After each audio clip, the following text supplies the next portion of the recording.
नमस्कार साथियों। पिछले वीडियो में हमने देखा था कि अंतर्राष्ट्रीय व्यापार में, अंतर्राष्ट्रीय व्यवसाय में जो एंट्री रूट्स हैं, जो शुरू करने के माध्यम हैं, उसके दो मेथड हमने पिछले अध्याय में देखे थे, कॉन्ट्रैक्ट मैन्युफैक्चरिंग और एक्सपोर्ट इंपोर्ट। आज के इस अध्याय में हम तीसरा तरीका, जिसे कहते हैं अनुज्ञप्ति, लाइसेंस एवं मताधिकार। देखिए, मताधिकारी व अनुज्ञप्ति लाइसेंस में इसको एक्सप्लेन करने से पहले इनके बीच में एक स्लाइटली डिफरेंस है, तो वो हम देख लेते हैं ताकि आगे हमारे लिए ये इजी रहे।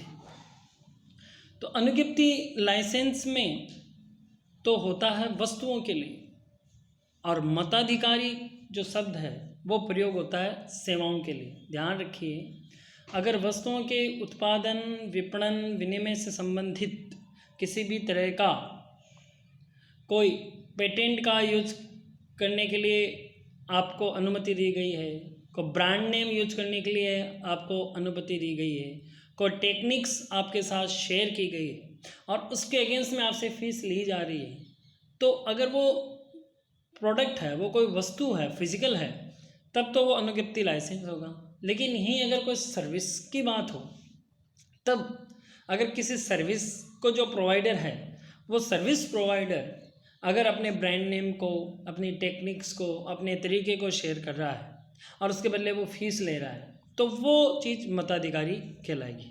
चलिए हम देखते हैं लाइसेंस क्या चीज़ है। तो देखिए, लाइसेंस प्रदान करना एक ऐसी अनुबंधनीय व्यवस्था है जिसमें एक फर्म बाह्य देश को दूसरी फर्म को फीस, जिसे रॉयल्टी कहते हैं, के बदले में अपने पेटेंट अधिकार, व्यापार के रहस्य या फिर तकनीक देता है। समझिए कि बाहर की कोई कंपनी है जिसके पास ऐसा इंजन है जो कि 1 लीटर में 30 किलोमीटर का माइलेज दे रहा है, और कोई इंडियन कंपनी उस इंजन का प्रयोग करना चाहती है, उसको बनाना चाहती है और उसको सोल्ड आउट करना चाहती है, तो यहाँ पे जो विदेशी कंपनी है वो आपकी इंडियन कंपनी से या देसी कंपनी से उसको जो तकनीक दे रही है, उसको जो रहस्य है व्यापार का वो दे रही है, उसको ब्रांड नेम यूज करने का दे रही है कि भैया आप हमारे ब्रांड नेम से अपने देश में बेचिए। तो ये जो चीज़ कहलाती है, इसे हम लाइसेंस कहते हैं। और इसके बदले में जो देसी कंपनी है वो विदेशी कंपनी को फीस अदा करती है। ये केवल वस्तुओं में भी है। फैशंस के जो ब्रांड्स आते हैं, बड़े बड़े जो फैशनेबल ब्रांड्स हैं, जो बड़े बड़े फैशन डिज़ाइनर्स हैं, वो अपनी डिज़ाइंस के, अपने ब्रांड नेम के यूज करने का जिस कंपनी को ठेका देते हैं, उससे फिर वो वसूलते हैं। जैसे आपने देखा होगा, पीटर इंग्लैंड जो ब्रांड है, उसकी जो डिज़ाइंस वगैरह हैं वो इंडिया में बन रही है, इंडिया में प्रोडक्ट सेल हो रहा है, लेकिन ब्रांड बाहर का है, इसलिए इंडिया जो कंपनी है उसको वो फीस पे कर रही है। अब आप देखेंगे कि जैसे नाइकी है, उसके भी टी शर्ट्स आते हैं, शूज़ आते हैं, इंडिया में बना रहे हैं लोग, इंडिया में बेच रहे हैं, ब्रांड नेम यूज़ कर रहे हैं, डिज़ाइन यूज़ कर रहे हैं, रहस्य यूज़ कर रहे हैं, लेकिन नाइकी को वो क्या दे रहे हैं? लाइसेंस भी दे रहे हैं। इसी प्रकार से मताधिकारी में क्या होता है, देखिए मैंने आपको पहले ही बताया था, इनके बीच का जो प्रमुख अंतर है वो यही है कि जो लाइसेंस शब्द है वह यूज होता है वस्तुओं के लिए, जबकि ये मताधिकारी शब्द यूज हो रहा है सेवाओं के संदर्भ में। विशेषाधिकारी अनुज्ञप्ति से अधिक कठोर होता है, ये इसका सेकंड डिफरेंस है। विशेषाधिकार प्रदानकर्ता साधारणतया विशेषाधिकार प्राप्तकर्ता अपने व्यवसाय का प्रचालन किस प्रकार से करना है, इस संबंध में जो रूल्स एंड रेगुलेशन बनाता है, जो टर्म्स एंड कंडीशंस होती है, वो टफ होती है। अभी हमने एक अंतर और भी देख सकते हैं कि अनुज्ञप्ति में तो क्या होता है, विशेषाधिकार समझौते में भी एक पक्ष दूसरे पक्ष को तकनीक दे रहा है, ट्रेडमार्क दे रहा है, पेटेंट दे रहा है, एक निश्चित समय के लिए दे रहा है। तो यहाँ पे हम देख रहे हैं कि ये एक सिमिलरिटी है कि उसमें भी आप अपने ब्रांड को यूज करने के लिए, अपने डिज़ाइंस को यूज करने के लिए, अपने रहस्य को यूज करने के लिए दे रहे हैं लाइसेंस के फीस के बदले में, और यहाँ पे भी आप ऐसा ही कर रहे हैं। अब फ्रेंचाइजी किस चीज़ की दी जा सकती हैं? फ्रेंचाइजी टेक्निक्स में भी जो मताधिकार दिए जाते हैं वो कैसे दिए जा सकते हैं? जैसे कोई होटल्स है, कोई आपके मैकडोनल्ड, बर्गर, पिज़्ज़ा वाले जो चीज़ें हैं उनमें ये सब चीज़ें होती हैं। अब इनका लाभ क्या है? तो देखिए, इनका लाभ ये है कि संयुक्त उपक्रम एवं पूर्ण स्वामित्व सहायक इकाइयों की तुलना में अनुज्ञप्ति फ्रेंचाइजी विदेशी व्यापार में प्रवेश करने का सरल मार्ग। देखिए, इसमें आपने कहीं किसी से कोई कांटेक्ट नहीं हुआ, आप उसके साथ संलग्न नहीं हैं, आप उससे मड़वा भी नहीं रहे हैं, आप विपणन भी नहीं कर रहे हैं, मतलब यू आर डूइंग नथिंग। आप जिस भी मार्केट में जा रहे हैं उस मार्केट में ना आप मार्केटिंग कर रहे हैं, ना आप उसमें प्रोडक्शन कर रहे हैं, ना आपका कोई कंट्रोल है, बस केवल आप इंश्योर कर रहे हैं कि प्रोडक्ट क्वालिटेटिव हो, ब्रांड का नेम है वो यूज़ करते रहें, इन्वेस्टमेंट होता नहीं है। बजाय के विदाउट इन्वेस्टमेंट आपको सामने वाला आपके ब्रांड को, आपके बिजनेस सीक्रेट को यूज़ करने का आपको पैसा दे रहा है। तो ये बहुत एक आप कह सकते हो बड़ा एडवांटेज है। इसमें आपके प्रोडक्शन की कोई आपके ऊपर जोखिम नहीं रहती, कोई किसी भी प्रकार का इंडस्ट्रियल डिस्प्यूट्स हो, रूल्स एंड रेगुलेशंस हों, तो वो आपके तो प्रॉब्लम नहीं रहती। इसमें देखिए, हम बेनिफिट्स में अगर देखें पॉइंट वाइज तो हमको पता चलेगा कि अनुज्ञप्ति फ्रेंचाइजी प्रणाली में जो अनुज्ञप्तिदाता होता है वो बिज़नेस को इस्टेब्लिश कर रहा है, पैसा भी लगा रहा है और दूसरे देश में निवेश कर रहा है, इसलिए इसको अंतर्राष्ट्रीय व्यवसाय में प्रवेश का एक महंगा माध्यम माना गया। दूसरा है, बहुत ही कम विदेशी निवेश के कारण अनुज्ञप्तिदाता फ्रेंचाइजी को विदेशी व्यापार में होने वाली हानि में कोई भागीदारी नहीं होती। देखिए, आपने तो इस देश का लिया, बाहर के देशों में उसके साथ क्या हो रहा हो उससे आपको कोई मतलब नहीं होता। अनुज्ञप्ति धारक फ्रेंचाइजी से तब तक पूर्व निर्धारित फीस का भुगतान मिलता रहेगा जब तक कि उसकी व्यवसाय क्रिया में, देखिए ये तो पॉइंट ऑफ है कि आपके ब्रांड का वो यूज़ कर रहा है जिसके साथ आपने लाइसेंस का एग्रीमेंट किया है। लेकिन अगर मान लो कि वो कंपनी उस पर पूरा ध्यान नहीं दे, उसकी सेल्स इतनी नहीं हो, मार्केटिंग स्किल्स अच्छे नहीं हो, तो आपको लगता है कि उसके बजाय अगर आप एंटर करते उस मार्केट में तो शायद आपको ज़्यादा बेनिफिट होता, आपके साथ ब्रांड के साथ जस्टिस नहीं हो रहा होगा।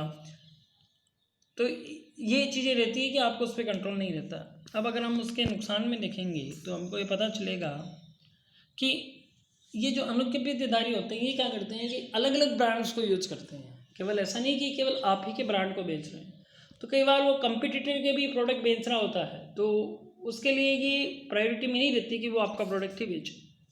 नेक्स्ट है, यदि व्यापार के रेशियों को भली प्रकार से देखिए, क्या होता है बिजनेस में इनोवेशन चलते हैं, इनोवेशन के बेस पे ही वो चीज़ें आगे चलती हैं।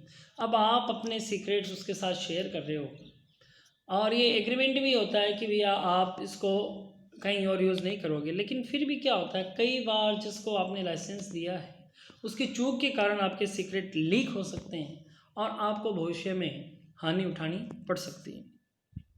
अच्छा, कुछ क्या करते हैं कि मतलब आपको लाइसेंस फीस तो दे रहे हैं, लेकिन जो इंटरनेशनल आपके स्टैंडर्ड्स हैं वो उनको मेंटेन नहीं कर पाते और डिस्प्यूट का कारण बनता है, कोर्ट कचहरी में भी मामला घिसता है, ब्रांड वैल्यू डाउन होती है।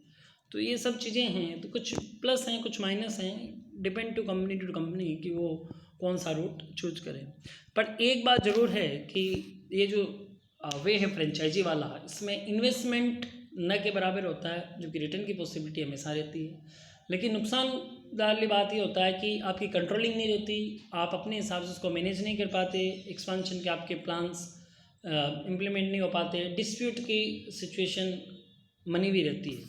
नेक्स्ट हम देख रहे हैं जॉइंट वेंचर या हम कहेंगे संयुक्त उपक्रम। देखिए, संयुक्त उपक्रम का मतलब है कि जब दो कंपनियां एक साथ आ रही हैं और वो एक नया एस्टेब्लिशमेंट कर रही हैं जिसमें दोनों की हिस्सेदारी है और दोनों के जो वर्क हैं वो वेल डिफाइंड है, तो उसको हम कहते हैं संयुक्त उपक्रम। देखिए, इसमें संयुक्त उपक्रम बाह्य बाजार में, देखिए संयुक्त उपक्रम बाह्य बाजार में प्रवेश का एक सामान्य माध्यम है। इसके अंतर्गत दो या दो से अधिक स्वतंत्र इकाइयाँ संयुक्त स्वामित्व में एक फर्म की स्थापना करती हैं। व्यापक अर्थों में ये संगठन का वह स्वरूप है जिसमें एक लंबी अवधि के लिए सहयोग की अपेक्षा की जा सकती है। एक संयुक्त स्वामित्व उपक्रम को 3 प्रकार से मनाया जा सकता है। देखिए, इसमें हमने ये तो देख लिया, अभी 2 कंपनी आएंगी, वो एक नई कंपनी बनाएंगी और उसमें दोनों की हिस्सेदारी रहेगी। लेकिन ये 3 वे से हो सकता है। वो कौन कौन से होगा? ये ऐसे हो सकता है कि जैसे ऑलरेडी वो कंपनी रन है, अब उसमें कोई विदेशी कंपनी ने एक हिस्सा खरीद लिया और दोनों ने जॉइंट वेंचर के रूप में काम करना स्टार्ट कर दिया। या क्या होता है, कोई स्थानीय फर्म है, उसने जो ऑलरेडी जो फॉरेन कंपनी यहाँ पे एस्टेब्लिश है उसमें से कुछ हिस्सा ले लिया। देखिए, या तो विदेशी कंपनी ने यहाँ पे जो कंपनी कार्य कर रही है उसमें हिस्सा लिया, या यहाँ पे जो कंपनी है उसने जो विदेशी कंपनी यहाँ पे कार्य कर रही है उसका हिस्सा ले लिया।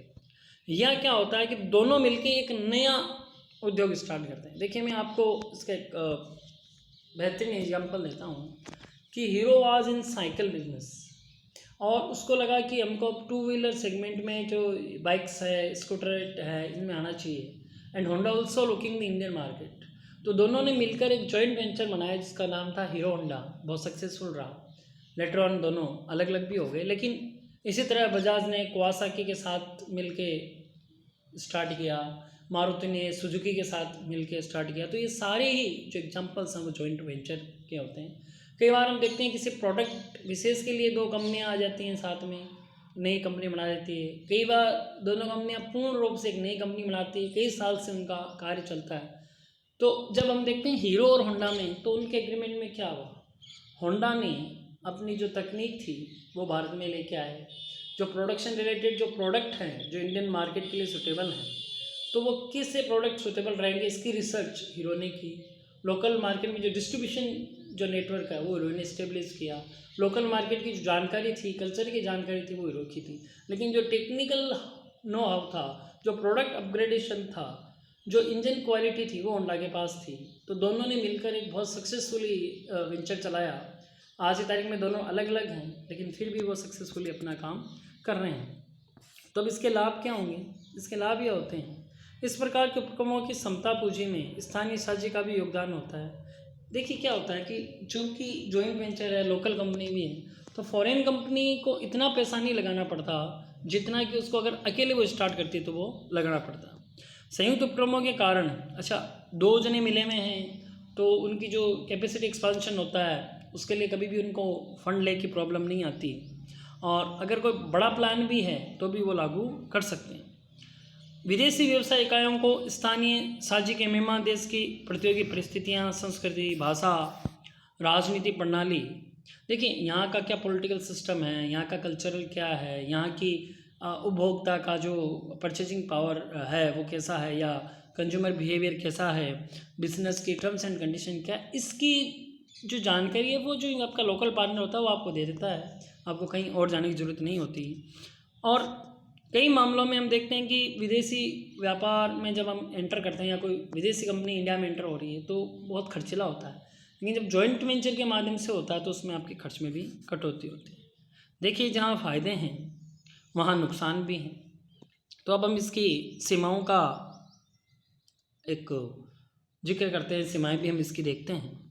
तो क्या होता है, देखिए, विदेशी फर्में जो संयुक्त उपक्रम में साझा करती हैं वो अपने प्रौद्योगिकी के व्यापार, देखिए क्या होता है, लाइसेंस में भी आप जो है वो अपने सीक्रेट्स हैं, अपने टेक्निक्स हैं दे रहे हैं, लेकिन उस पर आपकी कंट्रोलिंग नहीं रहती। यहाँ पे आप उनके साथ सीक्रेट तो कर रहे हैं लेकिन आपकी कंट्रोलिंग रहती है। लेकिन फिर भी कहीं ना कहीं ये इशू रहता ही है कि कहीं हमारे सीक्रेट हैं, क्योंकि कंट्रोलिंग उतनी नहीं बन पाती जितनी होनी चाहिए। तो आपको ये डर रहता है कि कहीं हमारे सीक्रेट शेयर नहीं हो जाएं या कहीं मिसयूज़ नहीं हो जाएं।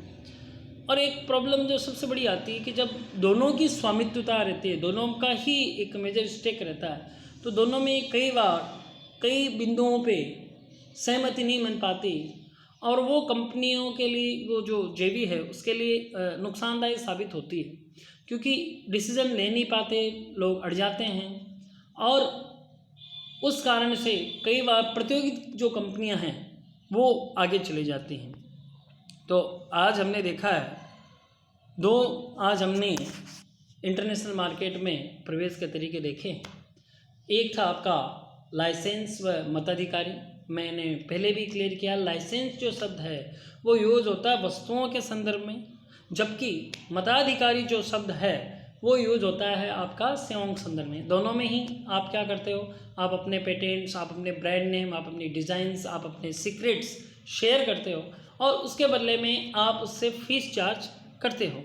जबकि जो सेकंड हमने एंट्री का ऑप्शन देखा आज, जॉइंट वेंचर, उसमें क्या होता है, उसमें दोनों कंपनियां मिलती हैं, दोनों प्लांट लगाती हैं।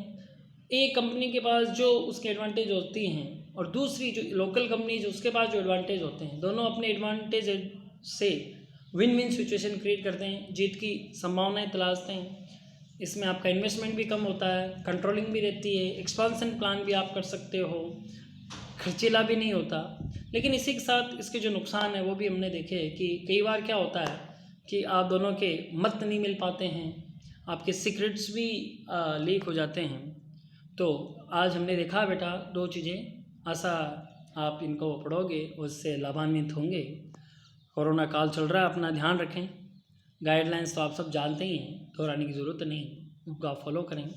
और साथ में एक असाइनमेंट भी तैयार कीजिए, ऐसी कंपनीज को आप चूज़ कीजिए। मैंने कुछ एग्जांपल आपको दिए हैं ऑटो इंडस्ट्रीज़ में, आप किसी दूसरे सेक्टर में भी देखिए अपने मनपसंद के कि उसमें कौन सी कंपनियां हैं, इंडियन भी हो सकती है, बाहर की भी हो सकती है, जिन्होंने जॉइंट वेंचर किया है और उनकी वर्तमान में क्या स्थिति है। धन्यवाद।